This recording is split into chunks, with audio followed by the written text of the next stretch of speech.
ചോറിൻ്റെ കൂടെ കൂടി കഴിക്കാൻ പറ്റിയ വളരെ ഹെൽത്തിയായ ഒരു തോരൻ്റെ റെസിപ്പിയാണ് ഇവിടെ ഞാൻ ചെയ്ത് കാണിക്കുന്നത്. കണ്ണൂർക്കാർ അധികം ഈ തോരന് വറവ് എന്നാണ് പറയുക, തോരൻ അങ്ങനെ പറയാറില്ല. അപ്പോൾ ഇത് ഞാൻ വറവ് എന്ന് പറഞ്ഞിട്ടാണ് ചെയ്ത് കാണിക്കുന്നത്.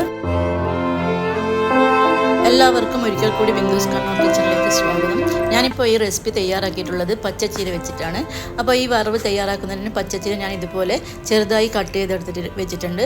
അതിൻ്റെ കൂടെ തന്നെ ഒരു സവാള ഇതുപോലെ അരിഞ്ഞു വെച്ചിട്ടുണ്ട്, 3-4 പച്ചമുളക്, ഒരു 1/4 ടീസ്പൂൺ മുളക് പൊടിയും, പിന്നെ ഇതിന് ആവശ്യത്തിനുള്ള ഉപ്പും, ഒരു 1/4 ടീസ്പൂണിന് മഞ്ഞൾപ്പൊടി എടുത്ത് വെച്ചിട്ടുണ്ട്. അതുപോലെ ഒരു മുറി തേങ്ങയും കൂടി ചേർത്ത് വെച്ചിട്ടുണ്ട്. ഈ പച്ച നിറത്തിലുള്ള ചീര ആരോഗ്യത്തിന് വളരെ ഗുണപ്രദമായ ഒരു ഇലക്കറിയാണെന്ന് എല്ലാവർക്കും അറിയാമല്ലോ. ആഴ്ചയിൽ 2-3 തവണയെങ്കിലും ഇങ്ങനെയുള്ള ഇലക്കറികൾ നമ്മുടെ ഭക്ഷണത്തിൻ്റെ ഭാഗമാക്കുന്നത് വളരെ നല്ലതാണ്. അപ്പോൾ ഞാൻ ഇതിനകത്തേക്ക് ഇനി ചേർത്ത് കൊടുക്കുന്നത് നമ്മൾ നേരത്തെ അരിഞ്ഞു വെച്ച പച്ചമുളകും പിന്നെ സവാളയും തേങ്ങയും അതുപോലെ തന്നെ മഞ്ഞൾ, മുളക് പൊടി, ഉപ്പ്, ഇതെല്ലാം ഞാൻ ഇതിനകത്ത് ചേർത്ത് കൊടുത്ത് നല്ലതുപോലെ തന്നെ ഒന്ന് മിക്സ് ചെയ്ത് കൊടുക്കുന്നുണ്ട്. അപ്പോൾ കൈ വെച്ച് നമുക്കിതൊന്ന് നേടി കൊടുക്കാൻ പറ്റുകയാണെങ്കിൽ അങ്ങനെ ചെയ്ത് കൊടുക്കും. ഞാനിപ്പോൾ സ്പൂൺ വെച്ചിട്ടാണ് ഇവിടെ അതൊന്ന് മിക്സാക്കി കൊടുക്കുന്നത്. ഇതുപോലെ മിക്സ് ചെയ്തതിന് ശേഷം നല്ലതുപോലെ ഇങ്ങനെ ഒന്ന് അമർത്തി വെച്ച് കൊടുക്കണം. ഇനി നമുക്കിത് തയ്യാറാക്കാനുള്ള പാൻ അടുപ്പത്ത് വെച്ച് കൊടുക്കാം. അപ്പോൾ അതൊന്ന് ചൂടായി വന്നതിന് ശേഷം അതിനകത്തേക്ക് ഒരു 1.5 ടേബിൾ സ്പൂണോളം വെളിച്ചെണ്ണയാണ് ഞാൻ ചേർത്ത് കൊടുക്കുന്നത്. ഈ നാടൻ റെസിപ്പിയൊക്കെ തയ്യാറാക്കുന്ന സമയത്ത് വെളിച്ചെണ്ണ ഉപയോഗിക്കുന്നതാണ് ഏറ്റവും നല്ലത്. ആ വെളിച്ചെണ്ണയുടെ ടേസ്റ്റാണ് ഇതിന് നല്ലൊരു ടേസ്റ്റ് കൊടുക്കുക. അപ്പോൾ ഞാൻ വെളിച്ചെണ്ണ നല്ലതുപോലെ ചൂടായതിന് ശേഷം ഇതിനകത്തേക്ക് 1/4 ടേബിൾ സ്പൂണോളം കടുക് ചേർത്ത് കൊടുത്തിട്ടുണ്ട്. അപ്പോൾ കടുക് മുഴുവനായിട്ട് പൊട്ടി വരട്ടെ. ആ പൊട്ടി വന്നതിന് ശേഷം ഇതിനകത്തേക്ക് ചേർത്ത് കൊടുക്കുന്നത് ഒരു ടേബിൾ സ്പൂണോളം പിന്നെ നമ്മളെ പുഴുക്കലരിയില്ലേ, അതൊന്ന് കഴുകി വൃത്തിയാക്കി അത് ചേർത്ത് കൊടുക്കുന്നുണ്ട്. അപ്പോൾ ഈ അരിയും കൂടി ഈ എണ്ണയൊക്കെ നല്ലതുപോലെ ഒന്ന് ഫ്രൈ ആയി വന്നതിന് ശേഷം ഇതിൻ്റെ അകത്തേക്ക് 2 വറ്റൽമുളക് പിന്നെ ഇങ്ങനെ 2-3 കഷ്ണങ്ങളാക്കിയതും അതുപോലെ തന്നെ കുറച്ച് കറിവേപ്പില കൂടി ചേർത്ത് കൊടുക്കുന്നുണ്ട്. അപ്പോൾ കറിവേപ്പില എൻ്റെ കയ്യിൽ ആകെ ഇത്രേ ഉണ്ടായിട്ടുള്ളൂ. അപ്പോൾ നിങ്ങളുടെ കയ്യിൽ കൂടുതലുണ്ടെങ്കിൽ ഒരു 1-2 തണ്ട് ചേർത്ത് കൊടുക്കാം. അപ്പോൾ അതിനുശേഷം നല്ലതുപോലെ പിന്നെ വറ്റൽമുളകും ഈ എണ്ണയൊക്കെ കിടന്നൊന്ന് പിന്നെ കളറ് മാറി വരില്ല, അതുവരെ ഒന്ന് വഴറ്റി കൊടുക്കുക. അതിനുശേഷം നമ്മൾ ഇതിനകത്ത് ചേർത്ത് കൊടുക്കുന്നത് നേരത്തെ നമ്മൾ ചെയ്ത് വെച്ച ചീരയുടെ കൂട്ടുണ്ടല്ലോ, അതുകൂടി ചേർത്ത് കൊടുക്കുക. അപ്പോൾ അതുകൂടി ഇതിനകത്തേക്ക് ഇട്ടതിന് ശേഷം ഒന്ന് നല്ലതുപോലെ ഈ കടുക് എണ്ണയിൽ നല്ലതുപോലെ ഒന്ന് പിന്നെ മിക്സ് ചെയ്ത് കൊടുക്കണം. കടുക് നെയ്യൊക്കെ ഇതിനകത്തൊന്ന് മിക്സ് ചെയ്ത് കിട്ടണം. അതുപോലെ മിക്സ് ചെയ്ത് കൊടുക്കുക. എന്നിട്ടൊന്ന് നല്ലോണം തട്ടിക്കൂട്ടി ഒന്ന് അമർത്തി വെച്ചതിന് ശേഷം ഒരടുപ്പ് വെച്ച് ചെറിയ തീയിലാക്കിയിട്ട്, ഇപ്പോൾ ഈ സമയത്തെല്ലാം തീ നല്ല ഫ്ലെയിമിൽ തന്നെയാണുള്ളത്.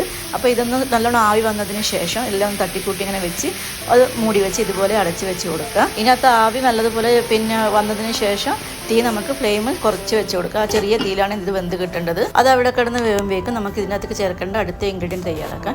അതിന് വേണ്ടി ഞാൻ 5 മുട്ടയാണ് എടുത്തിട്ടുള്ളത്.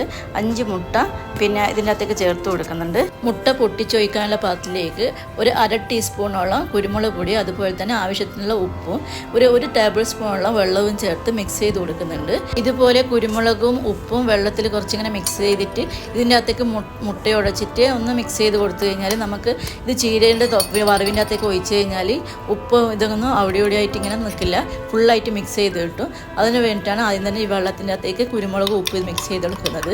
ഇനി നമുക്ക് മുട്ട ഓരോന്നായിട്ട് ഇതിനകത്തേക്ക് പൊട്ടിച്ച് ഒഴിച്ച് കൊടുക്കാം. ഞാൻ 5 മുട്ടയാണല്ലോ എടുത്തിട്ടുണ്ട്.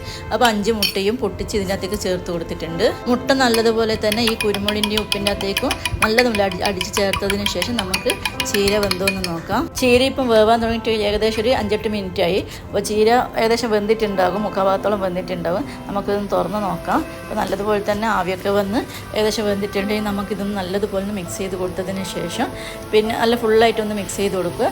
അതിനുശേഷം നടുവിൽ കുറച്ചൊന്ന് ഒഴിച്ച് ഇങ്ങനെ നടു നീക്കി വെച്ചിട്ട് അതിൻ്റെ അകത്തേക്ക് മുട്ട ഒഴിച്ച് കൊടുക്കുക. നടുവ് ഇതുപോലെ ചീര അങ്ങോട്ടും ഇങ്ങോട്ടാക്കി നീക്കിയിട്ട് നടുഭാഗത്താണ് ഒഴിച്ച് കൊടുക്കേണ്ടത്. ഇതുപോലെ ചെയ്ത് കൊടുക്കുക. ഈ സമയം ചീരേൻ്റെ ഉപ്പ് കൂടി കറക്റ്റാക്കി കൊടുക്കണം. ചീരക്ക് ഉപ്പിടുമ്പോൾ ശ്രദ്ധിച്ചിട്ട് വേണം ഇടാൻ വേണ്ടിയിട്ട്. ഈ ചീര മിക്സ് ചെയ്ത് കൊടുക്കുന്ന സമയത്ത് ഞാൻ ഫ്ലെയിം നല്ല ഹൈ ഫ്ലെയിമിൽ തന്നെ ആക്കിയിട്ടുണ്ട്. അപ്പോൾ ഹൈ ഫ്ലെയിമിലാക്കിയിട്ട് വേണം മുട്ട ഇതിനകത്തേക്ക് ഒഴിച്ച് കൊടുക്കാൻ വേണ്ടിയിട്ട്. മുട്ട നടുവിൽ മുഴുവനായിട്ട് ഇതുപോലെ ഒഴിച്ച് കൊടുക്കുക. ഒന്ന് വെറുതെ ഒന്ന് പിന്നെ അതിന് ഇങ്ങനെ ഇളക്കിയതിന് ശേഷം കുറച്ചൊരു 2 സെക്കൻഡ് 2-3 സെക്കൻഡ് ഒന്ന് അടച്ച് വെച്ച് കൊടുക്കണം. ഒന്ന് പിന്നെ നമുക്കൊന്ന് മിക്സ് ചെയ്തിട്ട് ഇതൊന്ന് അടച്ച് വെച്ച് കൊടുക്കുക. ഒരു 2-3 സെക്കൻഡ് വരെ ഇതുപോലെ അടച്ചു വെച്ചതിന് ശേഷം തുറന്നിട്ട് ഇനി എല്ലാം നടുവൊന്ന് മിക്സ് ചെയ്ത് കൊടുത്ത് മുഴുവനായിട്ടും ചീരേൻ്റെ കൂടെ ഒന്ന് മിക്സ് ചെയ്ത് ആദ്യം നടുവൊന്ന് ഇങ്ങനെ ഇതുപോലെ മിക്സ് ചെയ്ത് കൊടുക്കണം. അതിനുശേഷം വേണം ചീരേൻ്റെ മുഴുവനായിട്ട് മിക്സ് ചെയ്ത് കൊടുക്കാൻ. അല്ലെങ്കിൽ നല്ലതുപോലെ തന്നെ മുട്ട അതായത് വല്ലാതെ പൊടിഞ്ഞു പോകും. അപ്പോൾ ആ പൊടിഞ്ഞു പോകാതിരിക്കാൻ വേണ്ടിയിട്ട് നടുവെന്ന് മാത്രം ഇതുപോലെ ആദ്യം മിക്സ് ചെയ്ത് കൊടുക്കുന്നത്. അതിനുശേഷമാണ് മുഴുവനായിട്ട് ചീരേൻ്റെ കൂടെ കൂട്ടി മിക്സ് ചെയ്ത് കൊടുക്കേണ്ടത്. എന്നാലാണ് ഇത് കഴിക്കാനൊക്കെ നല്ല ടേസ്റ്റ് ഉണ്ടാവും. ആ മുട്ട ചെറിയ ചെറിയ പീസായിട്ടുള്ളത് ഇതിൻ്റെ അകത്ത് കിടക്കുന്ന സമയത്ത് കഴിക്കാൻ നല്ലൊരു ടേസ്റ്റാണ്. ഇപ്പോൾ മുഴുവനായിട്ടും ഇതിൽ മിക്സ് ചെയ്ത് കൊടുത്തിട്ടുണ്ട്. അപ്പോൾ നമ്മളുടെ നല്ല അടിപൊളി ടേസ്റ്റി ആയിട്ടുള്ള വറവ് ഇവിടെ റെഡി ആയിട്ടുണ്ട്. മുട്ടയും ചീരയൊക്കെ വെച്ചിട്ടുള്ള നല്ല അടിപൊളി വറവായിട്ടുണ്ട്. അതായത് ഒരു സ്ഥലത്ത് തോരൻ എന്ന് പറയും, നമ്മുടെ വറവ് എന്നാണ് പറയുന്നത്. ഈ ഒരു ഹെൽത്തി റെസിപ്പി നിങ്ങൾക്ക് ഇഷ്ടപ്പെട്ടിട്ടുണ്ടെങ്കിൽ ലൈക്ക് ചെയ്യാനും ഷെയർ ചെയ്യാനും അതുപോലെ തന്നെ നല്ലൊരു കമൻറ്റ് ചെയ്യാനും മറക്കരുത്.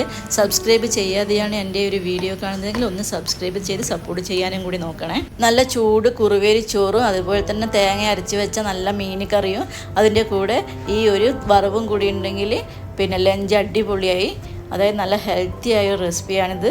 എന്തായാലും നിങ്ങൾ ഈ റെസിപ്പി ഒന്ന് ട്രൈ ചെയ്ത് നോക്കണം.